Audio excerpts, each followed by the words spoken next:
Et nous accueillons donc Julie Granier de Grand Chambéry, Caroline Canova de l'OPAC de Savoie et également représentante de l'Aura HLM pour nous expliquer comment la réforme des attributions a été portée sur leur territoire, les partenariats qui ont pu être mis en place et pourquoi sur ce Grand Chambéry et la Savoie, une charte a pu être mise en place pour organiser la mise en œuvre de la gestion en flux avec les différents intérêts qui ont pu être identifiés, les attendus et les objectifs. Voilà, donc je cède la parole à nos deux intervenantes. Bonjour à tous, Caroline Canova. Alors, je suis responsable donc, de la gestion locative à OPAC Savoie, donc office départemental. Et également, donc, je représente sur ce sujet-là l'Aura HLM Savoie, donc, qui est relativement récente puisqu'elle a été créée, notre association, en octobre 2021. Bonjour, Julie Granier, donc je représente Grand Chambéry, je suis responsable du service habitat et aménagement, EPCI, donc chef de file de la politique locale d'attribution. Et c'est aussi à ce titre-là qu'on intervient, mais également parce qu'on apporte des financements et donc en tant que réservataire. Voilà, donc, alors, quels sont les enjeux donc, de cette réforme pour les différents acteurs de la Savoie? Alors, on a souhaité donc, dresser un petit panorama. Alors, effectivement, on a une tension du marché locatif en Savoie qui augmente vraiment depuis de nombreuses années. Pour donner un peu des chiffres, en 2013, on était environ à 10 000 demandes en attente sur la Savoie, contre environ 13 000 en 2023. Donc, ça fait une augmentation de 30% en 10 ans. En fait, ce qui se passe, c'est que la Savoie est assez finalement centrale. Elle subit le desserrement résidentiel de l'agglomération annécienne, grenobloise et parfois lyonnaise.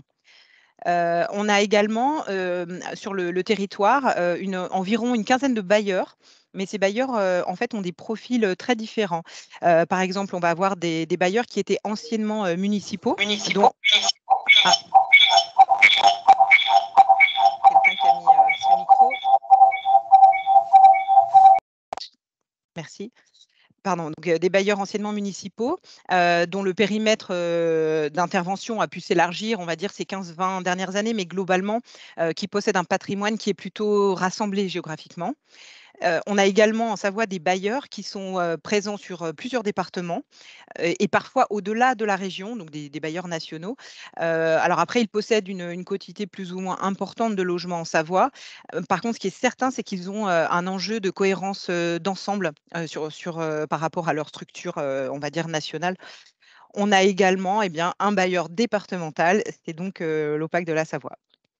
On a aussi une particularité en Savoie, c'est que jusqu'à présent, peu de conventions de réservation étaient formalisées. Alors, peu de conventions, en fait, avec, on va dire, les collectivités territoriales.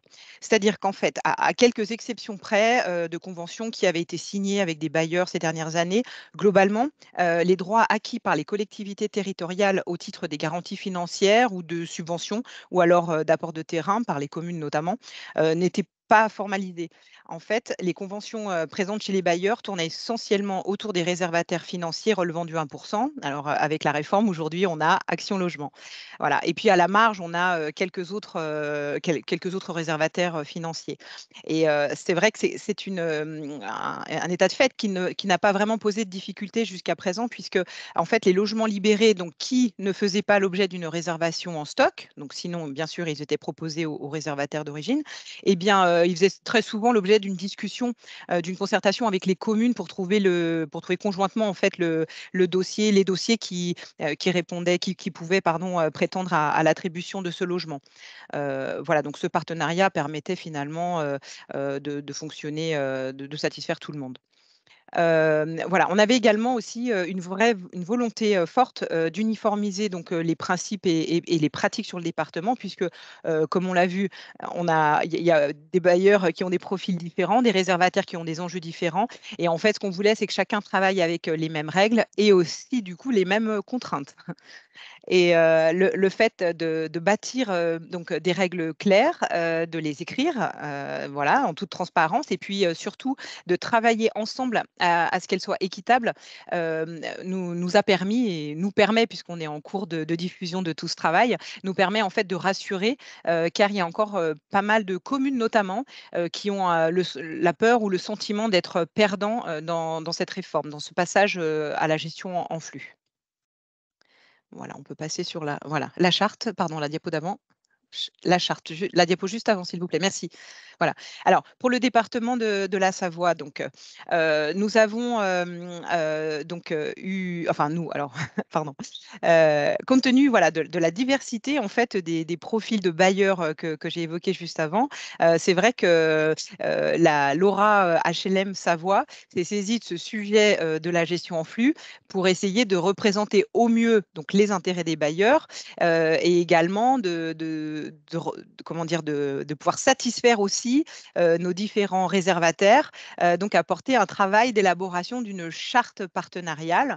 L'idée de cette charte, c'est qu'elle soit le support en fait de travail pour élaborer ensuite les conventions qui seront signées entre les bailleurs et les réservataires. Voilà. Alors, au niveau des participants à tous ces groupes de travail, alors évidemment, on avait alors Laura HLM. Par contre, les bailleurs eux-mêmes étaient très, très bien représentés.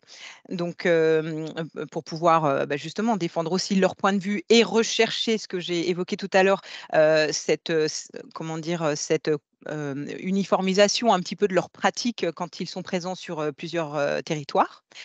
Le conseil départemental et les EPCI, en fait, eux sont intervenus bien, au titre des garanties qui leur ont conféré en fait, des droits de réservation. Donc, c'était une façon de reconnaître et de valoriser tous les droits. Donc, Julie Granier en reparlera juste après. Et également, les EPCI avaient pour mission de défendre l'intérêt des communes parce que c'est vrai qu'on a 300 communes, enfin un peu plus de 250 communes en Savoie. On aurait eu du mal à obtenir la présence de tout le monde. Donc, c'était les EPCI en fait, qui étaient là pour défendre leurs intérêts. Et puis, bien sûr, on avait notre partenaire Action Logement. Alors, comme ils doivent intervenir juste après, bien sûr, ils auront la possibilité d'expliquer leurs propres enjeux, mais en tout cas, leur présence était évidemment essentielle. Et enfin, l'État, donc la DDE TSPP de la Savoie, qui nous a fait le plaisir de pouvoir participer aux travaux, parce que en fait, bon, pour eux, l'enjeu, c'était surtout d'uniformiser un petit peu leur modalité de gestion, parce qu'avec beaucoup de bailleurs, ils étaient déjà dans une gestion en flux, en fait, depuis plusieurs années, voire même en gestion déléguée. Et on va dire, cette évolution réglementaire pouvait leur permettre de travailler du coup de la même façon avec tous les bailleurs. Et puis également, ils avaient un œil de contrôle, c'est-à-dire pour être sûr que tout ce qu'on écrivait en fait dans cette charte soit bien en conformité avec les dispositions législatives et réglementaires. Voilà. Donc le but, effectivement, d'établir une charte de bonne pratique à destination des bailleurs et des réservataires présents sur le département de la Savoie. Un travail d'ajustement en fait qui a été assez conséquent. On va dire que depuis le mois de janvier, on s'est réunis. On a commencé un petit peu tard. C'est vrai qu'on a commencé que début janvier 2023. On s'est réunis environ une fois par mois. Alors en visio, c'était beaucoup plus pratique, mais c'est vrai qu'après, il y avait en parallèle, il y avait beaucoup d'échanges bilatéraux entre les bailleurs, les différents bailleurs, réservataires, et donc Laura HLM pour essayer justement d'ajuster toutes les petites ou de lever les petits irritants. Voilà. Donc c'était vraiment beaucoup de travail pendant quasiment 9 mois. Et donc, dans cette charte, alors bien sûr, on a remis un petit peu dans la présentation les éléments clés qui ont été abordés dans cette charte. En fait, on souhaitait simplement, avec Julie, attirer l'attention sur ce qui a fait débat. Alors, notamment, évidemment, les modalités de détermination du flux annuel, parce qu'en fait, on a finalement, bien sûr, des règles qui sont relativement claires, dans tous les textes ou circulaires ou instructions qui sont sorties. Elles ont l'air d'être claires, mais au final, quand on est dans l'opérationnel, on se rend compte qu'il manque encore des subtilités. Et c'est vrai que pour le coup, il il a vraiment fallu négocier, enfin se concerter pour arriver à trouver consensus sur la façon vraiment de déterminer précisément ce flux annuel, notamment la question de la prise en compte des mises en service, enfin le neuf, avant, après, voilà. Donc ça nous a pris pas mal de temps. Et puis également, un point important sur lequel on a beaucoup débattu, ce sont les modalités de répartition du flux, parce qu'en fait, c'est une inquiétude légitime de tous les réservataires, c'est comment être sûr que le bailleur va répartir équitablement, enfin au mieux, justement, les logements libérés, parce que tous craignent de ne se voir proposer que des logements situés sur des territoires peu attractifs, ou alors des logements anciens, en mauvais état, ou bien dans des quartiers ouais, voilà, pas très porteurs, bon, etc. Voilà. Donc, en fait, on a essayé de vraiment de définir des règles pour que chaque réservataire soit servi au mieux. Et on a rappelé aussi et surtout que le bailleur est tributaire quand même des logements qui se libèrent ou qui sont livrés. Voilà, donc ça reste quand même l'élément fondamental, c'est que on fait en fonction de l'offre qui est rendue disponible. Voilà, je vais laisser la parole à Julie pour les 2 derniers points. Oui, alors sur l'intérêt aussi de la charte, c'est d'avoir pu se mettre d'accord de façon collective sur certains points clés et notamment, par exemple, les délais. La discussion a été de trouver un juste équilibre pour le délai dont disposent les réservataires pour proposer des candidatures aux bailleurs à la libération d'un logement. Et c'est vrai que là, la difficulté est de trouver un bon délai qui permette à la fois aux bailleurs de limiter la vacance, mais qui permette aux réservataires d'avoir le temps de trouver les candidats et de présenter des profils consolidés. Là, ce qui est satisfaisant, notamment moi, par exemple, pour un EPCI, pour une commune, ça veut dire que le risque aurait été d'avoir des délais complètement différents en fonction de chaque bailleur. Bah, là, au moins, la commune, elle a un délai qui est le même en fonction du bail, quel que soit le bailleur qui lui présente le logement. Donc, ça simplifie la gestion et ça permet, voilà, d'assurer le respect des contraintes de chacun.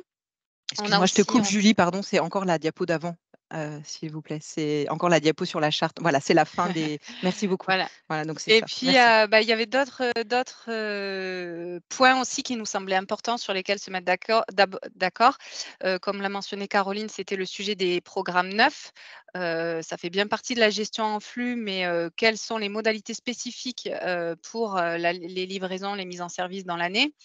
Et il y avait aussi le sujet des modalités de décompte des droits.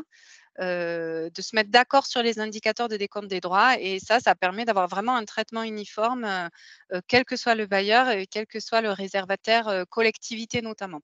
Voilà. Et donc la charte a été signée le 28 septembre 2023. Alors, donc ensuite, on l'a expliqué, cette charte, c'est un document sur lequel on peut s'appuyer en fait pour élaborer nos conventions. Alors, sur le territoire de Grand Chambéry, l'OPAC de la Savoie a choisi d'avoir une approche un petit peu particulière. Alors, cette approche, c'est-à-dire qu'on a décidé de n'établir qu'une seule convention. En fait, elle est multipartite. C'est une convention en fait qui est signée avec Grand Chambéry, mais également avec l'ensemble des communes qui constituent le PCI. Pourquoi? Parce qu'en fait, non, je ne le dis pas parce que c'est Julie qui va le dire après. Voilà, mais si le petit pourquoi quand même, c'est parce que en fait, on avait la difficulté aussi, nous, au PAC Savoie, comme on est un bailleur départemental. On a dû trouver en fait un modèle qui permettait de manipuler notre flux annuel à différentes échelles. Parce qu'on a l'échelle départementale, puisque les réservataires État, Action Logement, Service et le conseil départemental, eh bien, on calcule un flux à l'échelle du département. Par contre, à l'échelle de l'EPCI, comme je suis tributaire des logements qui se libèrent sur l'EPCI et d'autant plus sur les communes qui le composent, il a fallu également trouver un modèle qui permette de prendre en compte aussi les libérations au niveau de la commune. Voilà donc pourquoi on a choisi ce modèle. Et ce modèle, il répond aussi effectivement à une particularité du territoire, c'est que, le PCI, donc Grand Chambéry, octroie des garanties, mais confie, la gestion du contingent de réservation aux communes. C'est une délégation qui est historique, donc ce sont les communes qui font les propositions au titre du contingent de Grand Chambéry. Puisque ce sont elles qui reçoivent, le public. Nous, au niveau de Grand Chambéry, il n'y a pas de maison de l'habitat, il n'y a pas d'accueil du public, donc c'est une pratique qui existe depuis longtemps, qu'on a réaffirmée justement à l'occasion du passage de la gestion en flux et qui nous permet aussi de traduire, auprès des communes, la prise en compte des orientations de la conférence intercommunale du logement dans les choix, dans les propositions de candidats qui sont faites.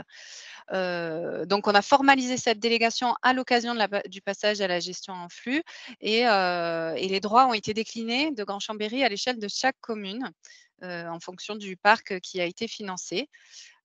Pour ensuite, déterminer, donc on a déterminé le flux de Grand Chambéry et après la convention, détermine aussi le flux de la commune, au titre de ses financements propres et donc là aussi, ce traitement cette convention a permis pour chacune des communes de l'agglo d'avoir un traitement homogène, sur, le contingent réservé, sur la reprise historique du contingent, réservé.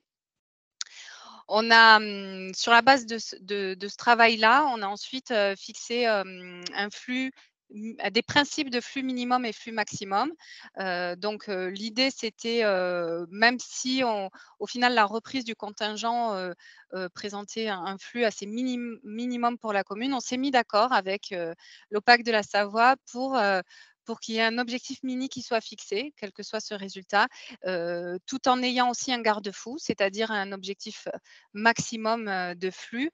L'idée est de dire que, si en reprenant l'ensemble du contingent, on avait une surreprésentation d'un réservataire, ce n'était pas, ce n'était pas, ce n'était pas acceptable quelque part parce que ce n'était pas possible pour le bailleur. Donc on a fixé aussi un maximum.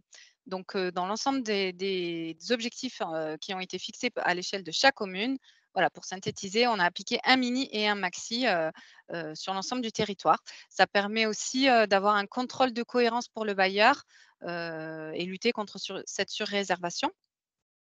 Concernant l'objectif qui est fixé par commune, donc effectivement, on a une convention EPCI, bailleur commune. Donc ce qui a été fait, c'est une annexe communale où la commune va retrouver le contingent qui est délégué, au titre de Grand Chambéry et son contingent propre, ce qui permet de mettre en lumière les volumes, d'apporter de la lisibilité sur les objectifs, et c'est ça l'apport de la gestion en flux, c'est que ça permet, d'avoir un volume, de se rendre compte de ce que ça représente, d'objectiver les choses, pour la commune et on s'aperçoit finalement d'ailleurs que c'est pas avec un taux de rotation assez faible, finalement, c'est pas non plus très important ces objectifs-là. On voit bien aussi, qu'il faut travailler sur le parc et sur la production de logements pour essayer d'avoir des volumes plus importants et donc juste pour détailler, la fiche, elle précise aussi, les modalités de bilan. Donc comment on va décompter les droits honorés et comment on va ajouter les nouveaux droits acquis lors des livraisons neuves et cette fiche, elle sera actualisée, enfin cette annexe sera actualisée tous les ans, pardon, et permettra chaque année de fixer, l'objectif pour chaque commune. On peut passer à la diapo d'après. Voilà. Conclusion. Alors, donc voilà, pardon, excusez-moi, je vais y arriver. Voilà, donc en conclusion, ce qu'on a vraiment identifié, c'est que la gestion en flux permet de valoriser, parce que parfois ils existaient déjà, en fait, les partenariats, ou alors de les instaurer parce que pour satisfaire les demandes. Parce qu'en fait, on s'est rendu compte que la réponse à une demande de logement est multiple. On peut très bien utiliser le contingent de chacun en fonction du profil des demandeurs. Donc, ce qu'on a vraiment expliqué, notamment commune, hein, c'est que si par exemple dans leur vivier de candidats, ils identifient, on va dire, voilà, un candidat pour lequel ils n'auraient pas de solution immédiate, il faut vraiment qu'ils considèrent maintenant qu'il y a d'autres réservataires auxquels le candidat pourrait être éligible, et ce réservataire-là, lui, pourrait avoir une solution à proposer à ce candidat. En fait, ça permet de satisfaire l'ensemble des parties, c'est-à-dire le réservataire qui, lui, a été saisi d'une demande et au final, il aura contribué à trouver une solution de logement. Le réservataire qui a traité la demande parce que lui, ça lui permet aussi comment dire, enfin, c'est pas lui qui répond aux objectifs, mais ça permet au bailleur de répondre aux objectifs pour ce réservataire-là qui lui ont été fixés pour l'année en question. Et enfin, évidemment, le candidat à qui on offre une solution de logement, parce que lui, il est satisfait quel que soit le contingent auquel il pourra être affecté dans le cadre de cette gestion au flux. La charte partenariale, elle permet, je crois qu'on l'a démontré, une égalité de traitement entre les réservataires, mais aussi des bailleurs. Voilà, on a mis tout le monde autour de la table, on s'est accordé sur les points communs, et vraiment ça fait qu'il y a un certain nombre de choses qui ont déjà été négociées avant que les conventions bilatérales soient rédigées. Du coup, par ce travail-là, la charte, elle a aussi permis de simplifier la rédaction des conventions bailleurs réservataires. C'est-à-dire que la plupart des conventions reprennent le texte de la charte où ils font référence, et après le bailleur complète en fonction des droits calculés, des calculs qui ont été faits pour chaque territoire. Mais vraiment, ça a simplifié après la rédaction des conventions bilatérales. Et puis, ce qui est important, c'est les clauses de revoyure qu'on a introduit, notamment l'idée que chaque acteur de la charte puisse venir annuellement, lors d'un bilan qu'on fait, proposer une clause de revoyure sur certains éléments de la charte en fonction de comment on va la pratiquer maintenant qu'on rentre en phase de mise en œuvre, et de pouvoir apporter des ajustements si besoin, avec bien entendu un échange collectif, encore une fois, pour pouvoir faire évoluer les clauses de la charte. Ensuite, donc un des points importants qu'on retient, c'est que les bailleurs de Savoie, de toute façon, continueront d'associer les communes, alors la plupart du temps, bien sûr, hein, pour ce qui va concerner l'attribution des logements qui ne seront pas, bien sûr, déjà fléchés vers d'autres réservataires. Donc, grosso modo, ça va concerner, on va dire, globalement le contingent propre du bailleur. C'était une pratique, comme je l'ai dit en introduction, qui était très présente en Savoie, et que les bailleurs qui continuent de travailler en Savoie ont l'intention de faire perdurer. Donc ça, c'est important, c'est un message qu'on essaie de faire passer auprès des communes pour continuer de les rassurer sur l'impact de cette réforme. Et effectivement, c'est la communication, c'est l'enjeu qu'on avait soulevé sur la rédaction de cette charte.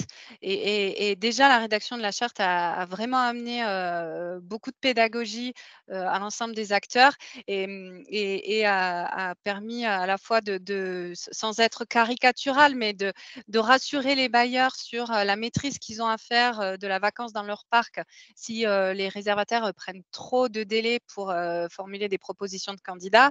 Et d'un autre côté, comme l'a dit Caroline, de rassurer les communes sur le fait qu'elles vont continuer à être associées à ce travail d'attribution de logements sociaux, parce que c'est quand même une matière qui est complexe et très technique, et c'est vrai que c'est peut-être un peu plus difficile à assimiler ces changements-là. Donc, qu'est-ce que ça va apporter de concret pour les communes? Donc, forcément, la première réaction, c'est la crainte.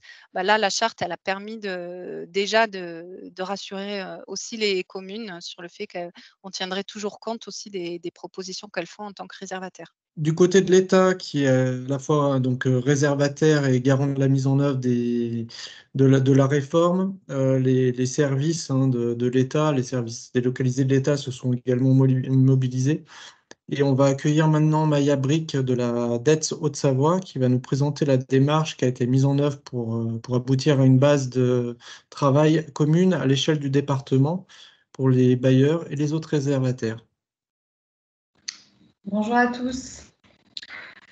Oui, du coup, je vais vous présenter donc, la démarche partenariale qui a été mise en œuvre en Haute-Savoie pour aboutir également à une charte départementale et à un modèle de convention qui a été proposé à l'ensemble des acteurs. Donc, je vous parlerai rapidement des éléments de contexte et des enjeux qui nous ont amenés à enclencher cette démarche partenariale. Je présenterai également les objectifs qu'on s'est fixés et l'organisation que nous avons mis en place, des résultats qu'on a eus, c'est-à-dire l'élaboration d'une charte et des modèles de convention. Et puis, je vous donnerai quelques exemples des principes qui ont été fixés au sein de ce document pour les rendre un petit peu plus concrets. Au niveau du contexte, je vous ai mis une carte qui est un peu dense en termes d'informations, mais pour que vous compreniez le contexte de très fortes tensions sur notre département. Donc 21 EPCI, 8 EPCI soumis à la réforme des attributions, pas de métropole sur notre département, bien qu'on ait des contraintes identiques aux départements qui ont une métropole, mais nous, elle est de l'autre côté de la frontière. Donc les EPCI qui apparaissent en rouge, ce sont ceux qui ont une tension qui est supérieure à 4,7. Et en fait, on a sur notre territoire 12 intercommunalités qui ont une tension supérieure à la moyenne régionale et 6 qui ont une tension supérieure à la moyenne départementale, donc une tension qui est supérieure à 5 demandes pour une attribution hors demande de mutation. Avec une tension également sur le DALO qui est extrêmement forte.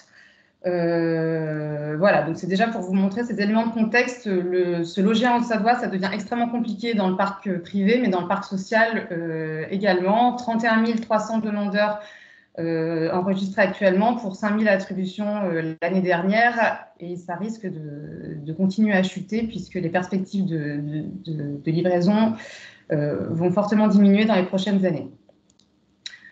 Donc, au niveau du contexte, donc, outre cette forte tension sur le logement, on a également un parc qui est extrêmement réservé. Donc, un taux de réservation du parc qui est très important. Et on avait, et on a, j'espère beaucoup moins, mais on avait à l'époque de très, très fortes inquiétudes de l'ensemble des acteurs. La DETS avait réuni les principaux réservataires et les bailleurs en mai 2021. Alors à l'époque, il n'y avait pas encore le report de la réforme pour faire un point de situation et de cadre réglementaire. Et beaucoup d'inquiétudes nous étaient remontées, déjà sur une méconnaissance de la réforme de beaucoup d'acteurs et notamment des communes et des plus petites communes du département, qui avaient alors soit qui connaissaient très peu ou avaient du mal à appréhender le côté très technique de cette réforme. Il y avait des inquiétudes sur la méthode de calcul du flux, le décompte et le suivi. Là, on s'était rendu compte tous ensemble qu'on n'avait pas la même vision et il y avait potentiellement des désaccords sur la façon dont on allait transformer le stock en flux. Il y avait également des inquiétudes sur un risque qu'on a de surbooking des réservations, que les bailleurs ne puissent pas satisfaire tout le monde dans cette transformation du stock en flux. On avait peur également en tout cas ce qui était remonté des acteurs, c'était qu'il y ait une potentielle incompatibilité des conventions, c'est-à-dire que les souhaits de chaque réservataire ne soient pas forcément compatibles entre eux et que ça mette les bailleurs dans une situation un petit peu compliquée pour pouvoir satisfaire tout le monde. Et donc, un des enjeux pour nous, c'était de mettre à mal le partenariat qu'on avait construit quand même de longue date. On a la chance sur notre département de pouvoir se parler. On n'est pas toujours d'accord, mais on est en capacité de se le dire et de façon constructive. Et on avait peur que cette réforme crée des tensions qui ne nous permettent pas de poursuivre ce dialogue partenarial auquel tout le monde tenait. Donc, lors de cette réunion en 2021, il y a déjà une première manifestation d'un besoin de coordination qui s'était exprimé. Et déjà, ne serait-ce que pour l'état des lieux demandé aux bailleurs, il avait été convenu qu'on proposerait un modèle commun. Donc, l'USH avait construit un tableau avec l'aide des services de l'État commun à tous les bailleurs. Et voilà, et c'était déjà exprimé ce besoin de coordination sur ce sujet-là. Donc, on a continué de réfléchir à ça et à force de discuter avec les principaux acteurs, eh bien, la DETS, en juin 2022, a réuni l'ensemble des bailleurs et les principaux réservataires du département pour une réunion de lancement d'une démarche partenariale avec comme objectif de réaliser un cadre partenarial qui fixe les grands principes, donc une règle du jeu commune pour les conventions bilatérales à venir. Donc l'objectif, c'était et on a décidé ensemble de créer une charte et également de proposer un modèle type de convention bilatérale à proposer à l'ensemble des réservataires et des bailleurs. Et un de nos objectifs, c'était également un souhait de travail en toute transparence pour permettre en fait de préserver ce dialogue de partenariat et cette confiance qu'on avait acquise au fil des années, et que voilà, que toutes les discussions qui auraient lieu avec les bailleurs puissent être réalisées donc en toute transparence et que tout le monde soit au courant de tout ce qui se passe dans toutes les discussions. Donc, lors de cette réunion, nous avons défini collectivement, parce que je rappelle que c'est vraiment un travail qui a été partenarial, donc l'ADES s'est posée en animatrice, mais c'est un travail qui a vraiment été fait de façon partenariale. Nous avons fixé donc 4 grandes thématiques à travailler dans l'ordre chronologique et donc 4 groupes de travail, parce que ce groupe de travail élargi, bien évidemment, on était entre 60 et 70 personnes, c'était pas possible de travailler sous ce format-là. Donc, on a instauré des groupes de travail de 12 personnes maximum sur 4 thématiques. Donc, tout d'abord, une définition de l'assiette du flux, qu'on se mette d'accord sur ce qu'on mettait dans l'assiette. Alors, il y avait des contraintes réglementaires, mais on avait aussi des possibilités d'ajustement. Et la méthode de calcul du flux. Le deuxième groupe de travail s'est réuni pour travailler sur le décompte, les bilans et le suivi du flux. Le troisième sur un projet, à partir de ces 2 groupes, de commencer à rédiger la charte. Et une fois qu'on avait fixé la charte, de pouvoir réaliser un modèle de convention bilatérale. Donc, au sein de ces groupes de travail, il y a eu systématiquement présent, et ça a été très utile, et de toute façon, ça ne pouvait pas faire sans ces partenaires-là, l'USH, bien évidemment, Action Logement, le conseil départemental qui ont été là en permanence, mais auxquels se sont ajoutés systématiquement la ville d'Annecy, Annemasse Agglomération et le Grand Annecy. Et ensuite, nous avons proposé aux EPCI soumis à la réforme et à certaines communes de pouvoir tourner et de s'inscrire sur ces différents ateliers pour que tous les partenaires puissent être représentés au sein de ces ateliers et rassurer par là même l'ensemble des partenaires. Et à la fin de chaque groupe de travail, nous avons fait un envoi de toutes les conclusions au groupe de travail élargi. Voilà. Au début, on s'était fixé 12 réunions entre septembre 2022 et mars 2023. Au final, il y en a eu quand même 16, avec beaucoup d'allers-retours dans les rédactions, beaucoup de relectures de l'ensemble des partenaires. Hein. C'est vraiment un travail qui a été rédigé collectivement. Voilà pour l'organisation mise en place. En termes de résultats, donc on a pu valider collectivement en mars 2023 lors d'un séminaire de restitution la charte. Il y a eu des derniers ajustements suite à cette réunion, mais on a pu la valider collectivement et la diffuser, ainsi que le modèle de convention qui a été présenté ce jour-là à notre groupe de travail élargi. Avec l'objectif d'aller ensuite, dans un second temps, vers l'ensemble des communes du département pour leur présenter ce travail-là, les rassurer, et en arrivant avec des documents bien cadrés et en leur garantissant qu'ils avaient été représentés dans les discussions. Donc, l'USH 74 et l'ADES sont organisés en mai 2023 2 webinaires à l'attention des communes. Pour desquels donc, nous avons représenté la démarche, le contenu de la charte et les modèles de convention. On a également envoyé le lien vidéo pour ceux qui ne pouvaient pas y assister. Nous avons eu 150 participants à ces 2 webinaires. Et nous avons donc transmis le calendrier pour l'année 2023 également au sein de ces webinaires et la date de signature de l'État, puisque le préfet de la Haute-Savoie a signé la convention les conventions avec tous les bailleurs du département le 6 juin. Ça a été une convention, la signature a eu lieu de façon, a été médiatisée, et on a réuni tous les bailleurs pour avoir l'ensemble des signatures le même jour et lancer le processus du coup de signature des autres réservataires pour leur laisser le temps des délibérations et que tout le monde puisse être en ordre de marche à la fin de l'année. La prochaine étape, c'est de réunir un comité technique de lancement qui est prévu janvier 2024, 15 jours après le début de la mise en place du flux, pour faire un état des lieux de tout ce qui va, comment la bascule s'est faite au moment du lancement, voir si tout est au point, si tout a été signé.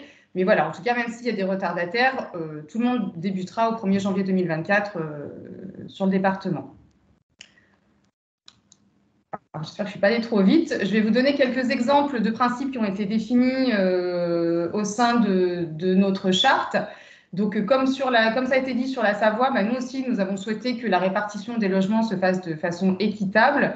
Et donc, la charte prévoit notamment un point qui dit que l'ensemble des logements seront répartis de façon équitable, et même le patrimoine qui est le moins attractif.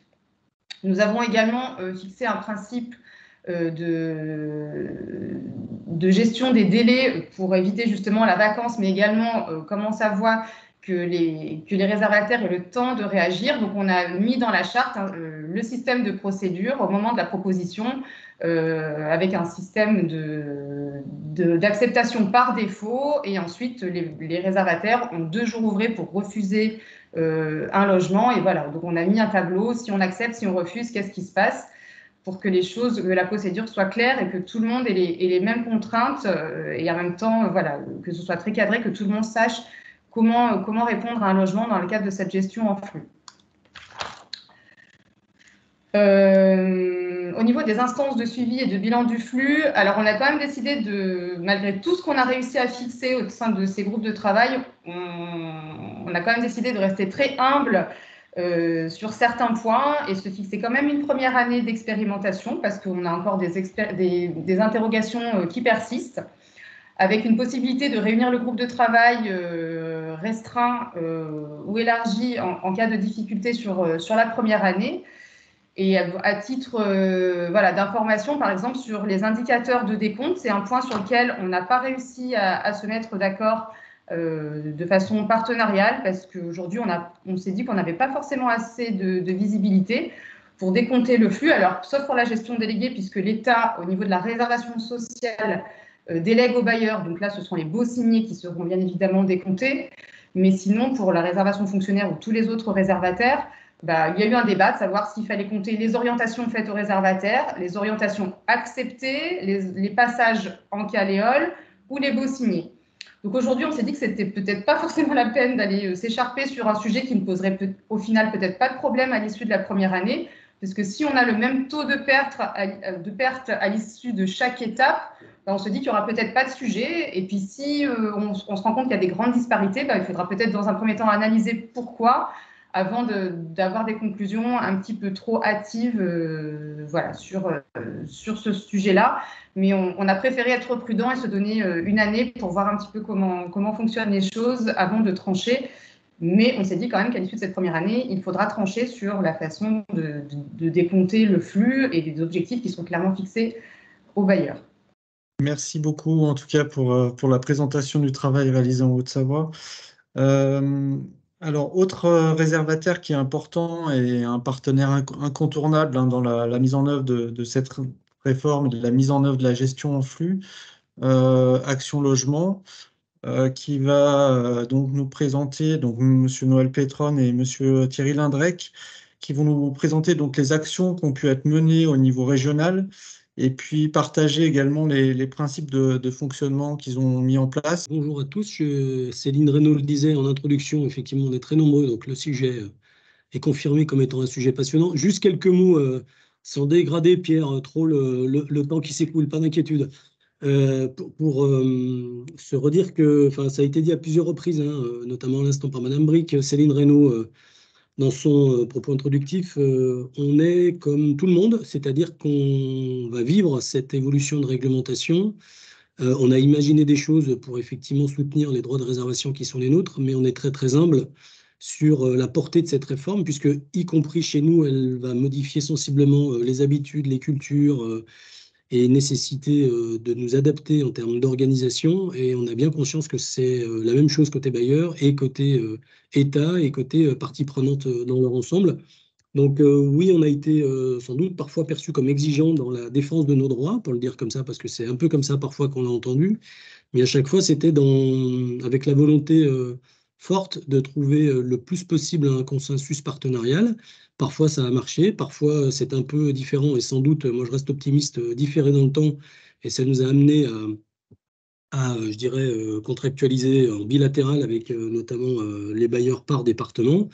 Mais nul doute qu'après une première année de bilan on en tirera nous aussi des conséquences. Sans doute qu'on ne soupçonne pas aujourd'hui des éléments de ces conclusions et qu'on on verra en marchant comment les choses ont pu évoluer, se mettre en place, lever peut-être des points de crispation qui ne vont pas en être et puis traiter ceux qui vont apparaître comme étant des points à traiter avec le temps qui va passer. Donc on est bien dans cet état d'esprit et c'est comme ça qu'on a réfléchi à notre façon de voir les choses et de les porter en partenariat auprès des bailleurs, notamment puisque c'est avec les bailleurs que nous conventionnons. Alors, on va le faire à deux voix puisque Thierry Lindrec, qui est directeur des investissements et des relations bailleurs, est également connecté. Pour ce qui nous concerne, le cadre d'élaboration de notre matrice de flux, de convention de gestion en flux, je le disais tout à l'heure, elle est bien évidemment bilatérale, elle est par département et elle concerne chaque bailleur. On est aujourd'hui à un certain nombre de conventions qui sont d'ores et déjà signées dans un principe de respect d'abord que le bailleur est signé avec l'État, bien évidemment, et on s'inscrit dans la continuité, dans la lignée de ces signatures-là. Je parle sous couvert de Thierry, mais on en a à peu près une soixantaine aujourd'hui qui sont soit signées, soit en cours de signature, Thierry, c'est ça? Oui, on a 13 conventions signées et 60 conventions en cours de signature. C'est un peu plus, donc ça fait 73 qui sont dans le giron de signature ou qui sont déjà signées. Bien évidemment, Action Logement Service a imaginé une matrice qui pourrait être nationale, qui est nationale, et qui peut être, qui a capacité à avoir été contextualisée en fonction des territoires. Alors les territoires s'entendant de région, puisqu'il y a 13 directions régionales d'Action Logement Service, qui est l'organisation administrative française, soit infra-régionale, c'est-à-dire par département ou par territoire, etc. Donc on a gardé cette capacité parfois d'ajuster certains éléments de cette colonne vertébrale, mais effectivement sans dégrader trop la matrice souhaitée par les partenaires sociaux du groupe comme étant celle qui lie Action Logement à ses différents partenaires. Peut-être qu'on répondra aux questions là, que je vois arriver sur le fil de discussion ensuite pour ne pas perdre le fil de la présentation. Donc on a opéré ce travail en région, hein, en adaptant, je le disais, au territoire et aux spécificités territoriales. On a élaboré et on a participé aux différentes discussions qui ont abouti parfois à des chartes, parfois presque abouti à des chartes. En tout cas, on a participé par l'intermédiaire de nos équipes direction territoriale et Thierry Lindrec et moi-même parfois sur des négociations et des discussions départementales ou territoriales. Et puis on a été en lien très étroit avec Aura HLM, aboutissant par exemple, ce n'est qu'un exemple, à ce qu'on a appelé communément ensemble une notice explicative, parce qu'il faut bien reconnaître que parfois on est un peu jargonneux, nous aussi, et que les termes qui étaient les nôtres, ou en tout cas les définitions qu'on souhaitait indiquer dans nos conventions, méritaient d'être reprises dans une notice explicative, pour ne pas parler de glossaire, pour bien s'entendre sur ce qu'on entendait par gestion partenariale, par d'autres notions avec la sémantique un peu particulière. Ces projets de convention ont ensuite été bien évidemment adressés à chaque directeur général des organismes concernés pour qu'il y ait une relecture contradictoire. Et puis ensuite, peut-être que Thierry, je peux vous laisser la main là, sur les éléments clés. Ok. Donc juste une petite précision pour rebondir sur ce que disait Noël, donc notamment sur ce que vous avez sous les yeux. Donc au départ, c'est bien une matrice nationale qu'on a souhaité nous décliner régionalement en tenant compte donc des spécificités de tous les territoires à travers donc toutes les réunions. Maya en parlait tout à l'heure, ou Anne Canova aussi, à travers toutes les réunions auxquelles on a pu participer, on a échangé, et merci à tout le monde de nous avoir accueillis. Et grâce à l'élaboration de toutes ces chartes, ces accords cadres départementaux, on a pu du coup modifier la matrice avec bien évidemment l'accord de notre siège pour essayer en fait d'être au plus près des besoins des bailleurs, mais aussi tenir compte de l'ensemble des objectifs et des besoins de tous les acteurs, notamment État et collectivités. Ça n'a pas été simple simple parce qu'on voulait une matrice la plus uniforme possible en fonction des départements. Donc, on savait d'avance que ce ne serait pas une uniformisation complète, mais on est relativement satisfait. On a des écarts par département, c'est une certitude, mais globalement, on arrive à travailler sur une trame à peu près identique. Alors, je ne sais pas, moi, quand j'ai pris le contrôle, je vois tout en petit, j'espère que vous voyez en grand. Et si ça ne va pas, Pierre, il faudrait que tu me dises comment je dois. Vous voyez en gros ou pas la Non, slide? c'est bon, on Non, voit c'est bien. bon. Ok, bon, c'est parfait. Donc là, on voulait vous rappeler un peu globalement les éléments clés de notre matrice. Donc pour commencer, effectivement, on a, et Noël le disait, défini les termes et les grands principes pour qu'on puisse bien se comprendre. Donc, on commence par ces définitions. En l'occurrence, qu'est-ce qu'un volume de droit pour nous? Je lisais tout à l'heure Anne Canova qui parlait du stock de droits lié aux garanties d'emprunt. Nous, on a appelé ça le volume de droit. Qu'est-ce qu'une mise à disposition? Qu'est-ce qu'un placement pour nous? C'est une attribution pour un bailleur, mais pour nous, c'est un placement. On n'a pas la capacité d'attribuer. Mais qu'est-ce que ça veut dire? Qu'est-ce que veut dire pour nous un placement? Bénéficiaire ALS et bien sûr le flux annuel réservé à ALS. Ce flux annuel réservé à ALS, vous l'avez dans le point 2, il se compose de 3 grands objectifs. Le flux annuel de placement, donc de salariés logés, si on peut parler comme ça, un flux annuel de mise à disposition d'offres, là on peut l'appeler offre orientée, offre réceptionnée, voilà. Et puis la gestion partenariale. Cette gestion partenariale, c'est finalement une forme de gestion déléguée que l'on accepte tant que c'est un mode dérogatoire, puisque vous le savez tous, Action Logement, les partenaires sociaux ont décidé que dans cette gestion de flux, ça serait une gestion directe majoritairement, mais on accepte une part de gestion indirecte, on va dire, qu'on a appelée gestion partenariale. Et puis, on définit donc un pourcentage dans cette convention. Et au-delà de ce pourcentage dans cette convention, eh bien, on affecte les placements dans ce qu'on a appelé le hors-flux et on le définit dans le point 3 qui est ici. C'est un hors-flux annuel. Voilà, ça m'a paru important de vous l'indiquer.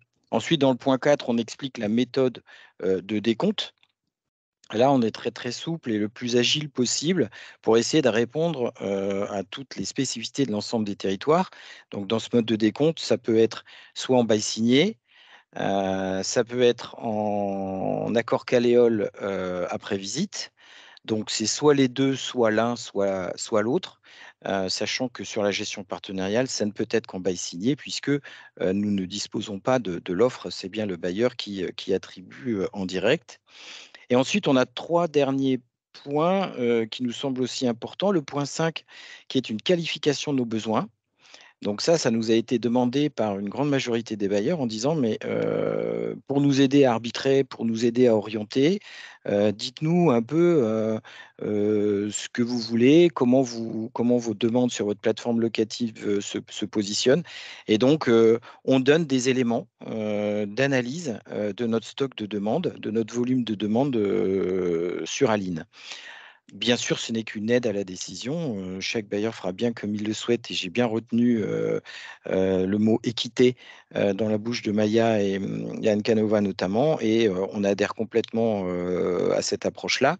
Mais pour autant, eh bien, ça permet à chaque bailleur de voir où se situent nos besoins. Et ensuite, on indique bien sûr les conditions de mise à disposition, donc notamment les délais, sur l'ancien et sur le neuf. Donc là, on explique un peu les choses. Et ensuite, en point 7, que je détaillerai plus ou moins, on va dire, tout à l'heure, c'est les conditions de suivi du logement et des logements réservés, et notamment la notion de reporting.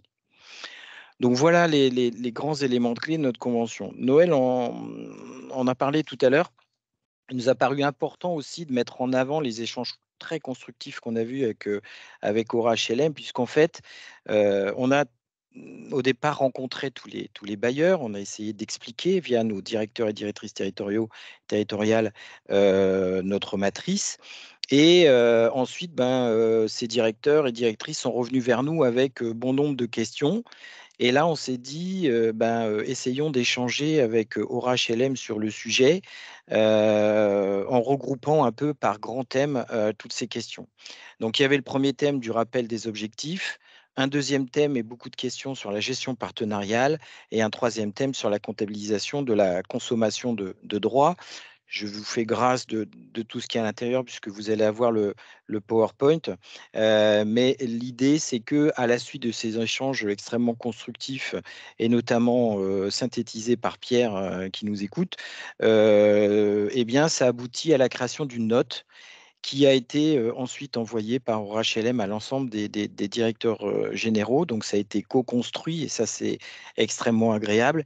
Et ça a permis de répondre à bon nombre de questions et de rassurer, j'ai vu le terme aussi tout à l'heure sur un slide, de rassurer un petit peu tout le monde entre Action Logement et les bailleurs.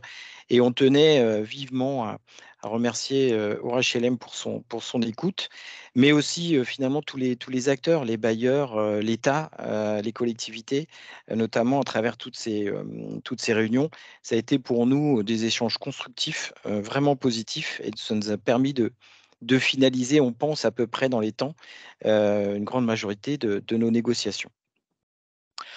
Voilà en gros sur la partie convention. Le deuxième thème qu'on voulait aborder avec vous, c'est le suivi, le reporting des conventions pour les bailleurs. Ce n'est pas un thème facile. Mais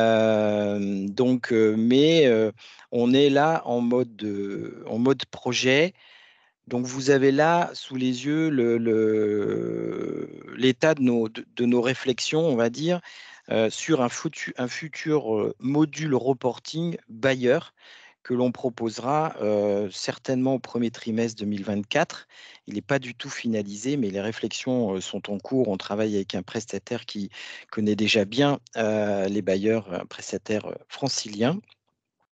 Et donc, le but du jeu, là, c'est finalement de fournir aux bailleurs, lorsqu'il sera connecté sur notre plateforme, hein, c'est un des prérequis, de fournir aux bailleurs une vue d'ensemble par réservataire de son activité. Qu'est-ce qui s'est passé sur les offres qu'il a transmises sur une période donnée sur un territoire défini? Quel a été le traitement par ALS et par les autres réservataires de ces offres transmises? Et en plus, puisque le bailleur sera connecté à notre plateforme, il aura aussi la possibilité, avant de faire son orientation ou son arbitrage, de se rendre compte si il nous oriente une offre, s'il y a une potentialité importante des demandes sur notre plateforme. Donc ça, c'est, on va dire, la finalité de ce module de reporting. Le module en lui-même permettra un suivi donc des objectifs sur une période définie par réservataire. Donc, on a trouvé que c'était quelque chose qui pouvait être très intéressant pour le bailleur. Un suivi de la gestion de ces offres transmises, c'est-à-dire que ben, voilà, j'ai orienté une offre, est-ce qu'elle a été rendue, est-ce qu'elle a été reprise, est-ce qu'il y a eu des attributions, est-ce qu'il y a eu un bail signé, etc. Et à travers toute cette gestion de l'offre, il y aura des filtres, ce qu'on appelle nous des filtres dynamiques, c'est-à-dire qu'à chaque fois, le bailleur pourra cliquer, par exemple, sur offre transmise avec candidature. Il pourra les cliquer dessus et il verra effectivement les candidats qu'on a proposés. Il verra toutes les caractéristiques du logement, notamment l'adresse, le RPLS, si c'est du QPV, pas du QPV, quelle norme, la typologie, etc. Ce module permettra aussi de suivre la répartition des logements en flux par réservataire. Ça nous a été demandé, hein. On a travaillé avec une association départementale pour concevoir, et une association départementale en aura, pour concevoir ce module. Donc, ce suivi des répartitions de logements en flux par réservataire, bien sûr des attributions, mais aussi des conventions. Où on est ma convention, moi, bailleur X, avec l'État, avec ALS, avec les collectivités, etc. Et également le volume de droits prévisionnel et réel d'ALS, c'est-à-dire le décompte, ce fameux volume de droits où on veut que le bailleur puisse savoir à chaque instant où il en est de ce volume de droits attendu. Bien évidemment, pour ce module de reporting, il y a deux prérequis. Le premier, c'est que le bailleur devra être connecté informatiquement. Donc, on est en phase de déploiement de cette connexion. Et puis, tout ce qui concerne les informations des autres réservataires, donc État, collectivité, eh bien, ça sous-entend que ces données soient bien sûr saisies par le bailleur ou par nous, ce n'est pas encore tout à fait décidé, mais en tout cas, il faudra demander une saisie de ces informations pour que ça puisse être suivi sur ce module. Ce qui est très important au-delà de ce module de reporting, c'est que, et je l'entendais tout à l'heure parmi les intervenants précédents, c'est la clause de revoyure. Pour nous, elle est fondamentale. Aujourd'hui, je pense qu'on apprend tous un peu en marchant. J'ai entendu des mots comme crainte, des mots comme être rassuré. Nous aussi, on a besoin d'être rassurés. Nous aussi, on a quelques craintes. Et je crois qu'on apprend tous collectivement en marchant dans cette histoire. Et donc, cette clause de revoyure, ça sera pour nous, pour vous, pour nous tous, l'occasion de faire un point sur l'activité, de confirmer certaines décisions, d'ajuster peut-être certains objectifs ou certaines tendances. Et nous, on essaiera avec les bailleurs de faire des points 2 à 3, en tout cas au départ, les premières années, et surtout un bilan annuel, je pense février par exemple, et ensuite d'utiliser cette clause de revoyure pour faire des avenants à la convention et pour l'ajuster au mieux et en fonction des contraintes et des objectifs de chacun.